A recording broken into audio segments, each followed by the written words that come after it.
Change music. We do it for the king, we do it for the kingdom. The ones that believe, even the unbeliever. We're talking about who?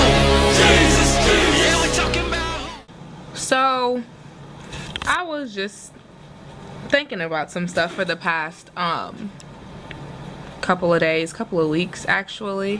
What kind of pushed the thoughts that I've been having is just this whole purpose walk, this whole push towards walking in your purpose and doing it wholeheartedly, walking in this new atmosphere with God, just passing this threshold into a new way of living, a new way of seeing things. A person that really gets me thinking about my purpose is Trimm. If you don't know who Trimm is, I encourage you to look her up. Just type in Trimm on Google and you will see a lot of things like commanding your morning. She is mainly known for her atomic prayer, and that thing, listen to that atomic prayer. I'm telling you, it will change your whole outlook on prayer in general. When you pray, you will be more strategic. Just listening to that prayer, you will add scriptures to your prayer. Not a lot of people do that, but actually I never did that until now, until I started listening to that atomic prayer. She prays a proper prayer. It's phenomenal, to be completely honest. It's life-changing is all I can say. I'm just thinking about what it takes to truly walk in your purpose.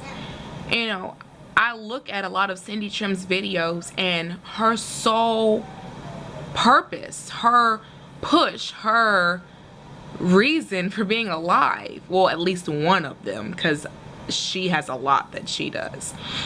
Her reason for being alive is basically helping people to maximize their potential and getting into a whole new atmosphere basically with God, just operating with dominion. I was watching 2 of her videos today, and it got me really just like going in, like in my mind. I was like, oh my gosh, there's so much that you learn, there's so much that you just hear about or see when you are trying to move forward with God, have a more intimate relationship with God, consecrating yourself, pushing away a lot of negative talk, a lot of things that is just not of God in general. You know, you sometimes have to do a self-evaluation on the company that you keep. Are your friends really your friends? Are they speaking life to everything that you guys are discussing? Is it,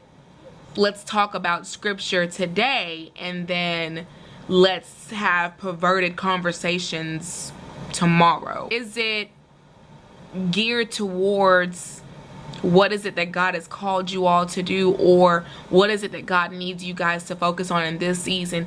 Or are we just talking about people just to be talking about people and have no real influence on each other? But when you are walking in purpose, you have to be careful with what it is that you take in, what your spirit is listening to, what you're open to. Something else that kind of made me think about purpose is lately I just haven't been sleeping. I actually went to dance practice going on 0 hours of sleep. I went to practice the next morning, but I was up since 1 o'clock yesterday.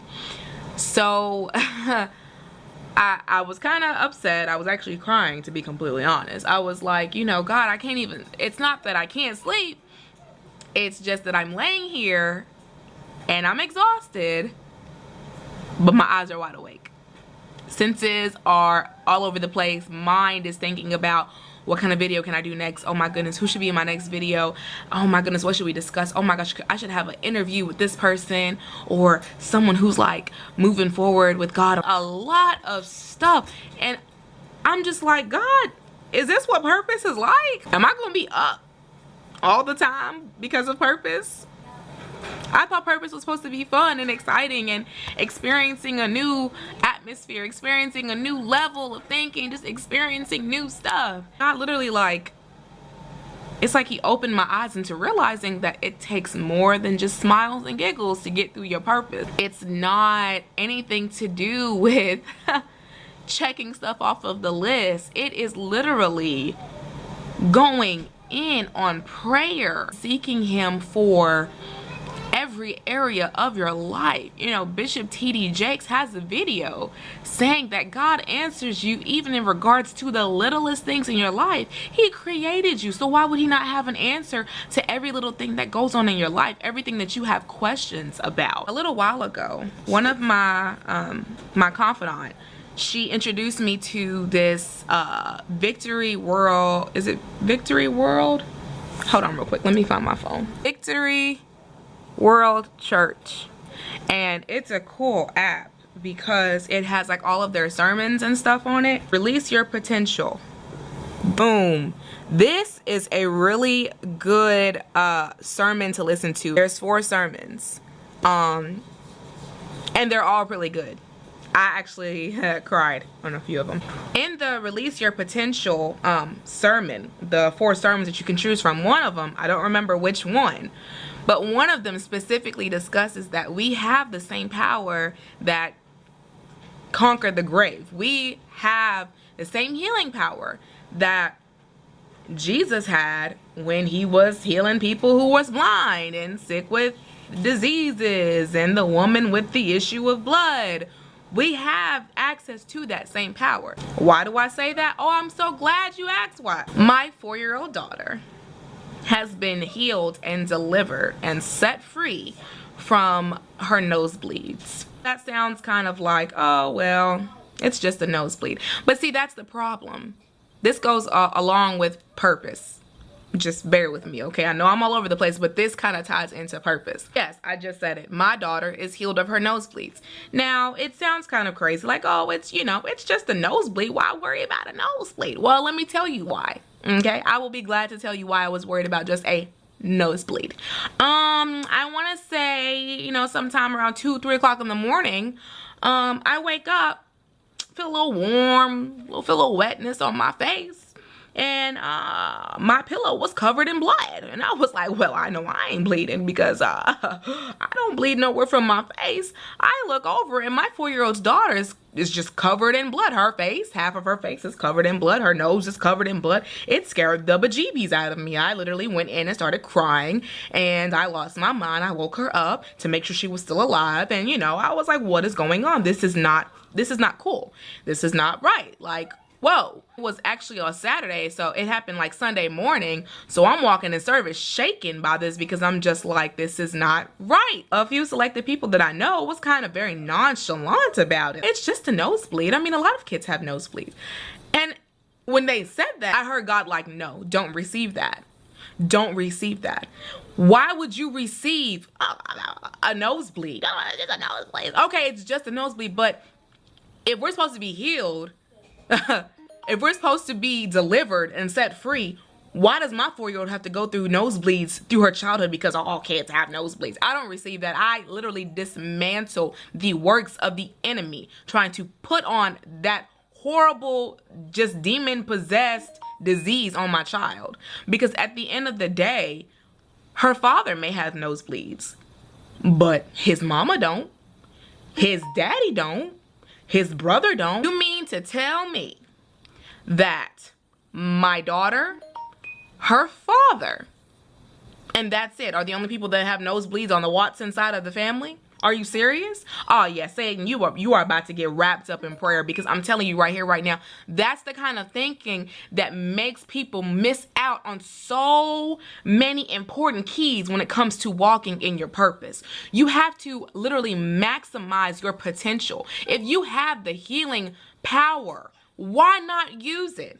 My daughter ain't had a nosebleed since. You know why? Because I prayed over her. I took her to a pastor. He anointed her nose. He told me to pray over her, and I prayed over her for nights. I anointed her body. I said never again will she have to deal with this. I prayed over her stomach because her seed, her children, her generations. I prayed even over her future husband because it will have no ties, no connections to him. I prayed over anything that is connected or going to be connected to my child. That spirit will no longer come near her. Never again will she have to deal with that. You know, so I'm sorry, I didn't mean to go in or go ham. It just makes me very angry that we have the power to pray those things off of our kids, to pray those things off of our children, and people don't take that seriously. The point of all of this, I'm not trying to get angry or crazy or anything like that. The point of this video is just learn how to maximize your potential. Learn that you have the right, the legal right. You have the authority to walk in exactly what God has called you to walk in, and not just any old kind of way. No, I mean, you can go and pray over your stomach that if you are ready to give birth to a child, or before your child is even conceived, that there will be no issues with your child, that your child is going to come out healthy. According to God, according to his living word, he made promises. God is a promise keeper. So you have the right to hold him to his word. I say all of that just to kind of just put out there that don't be so caught up with what is normal to the world that you forget it's not normal in God's eyes. God, I am pretty certain that God was not gonna be okay with me letting my 4-year-old walk around with nosebleeds and think that it's normal. Because if I'm not mistaken, I didn't have nosebleeds when I was a child. So why should I let my 4-year-old suffer? Will cover her till the day that I die. And even then, my prayers will protect her when I am out of this world. You know why? Because I prayed over her future. I prayed double portion for my child. You know why? That is the way you maximize your potential as a mother, whoever you are. In Christ Jesus, you have the right to maximize your potential and call things out.